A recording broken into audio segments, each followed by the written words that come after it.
Abundance, that's one of the best things to manifest. Like, what an experience just having abundance in anything, abundance of love, abundance of patience, abundance of money. Like, that's such a good one. So, if you want to receive abundance, first, make sure you like this video, leave a comment of what you would like to be abundant in, and share this with somebody. Because when you share this with somebody, you are stepping in the flow state. It's not great to just receive something, you want it flowing through you so you can be abundant in energy. So, how do you manifest abundance? How do you make that life?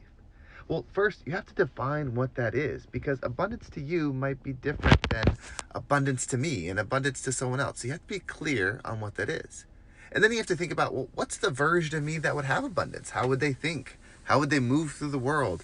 How would they operate at my work? How would they operate at my house? How would they do that? Because it is different than you're doing, because if it was the same as you're doing, you would already be experiencing that. So create this version of you that lives in abundance, and then spend time in that day. Like, meditate on it, pray on it, be one with it, live in it. Like, make it so real that you know the coffee you drink on that perfect abundant day. You know the clothes that you're wearing. You know the temperature. You know if it's going to rain that day. Like, become so close to a version of you in your mind that's living in abundance to where it feels one with you.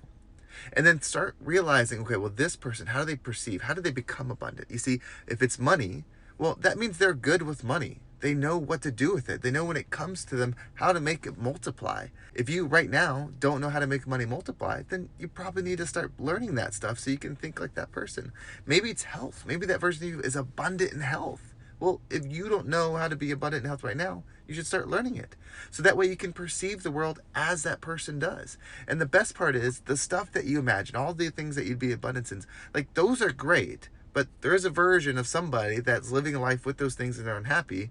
And that means you don't have to have those things. You will if you put your mind to it. But you can be you now. Like, that version of you, you can be them now and do it. Like, let's do it. Become this version of yourself. Because when you do that and I do that, we become the rising tide that lifts all ships.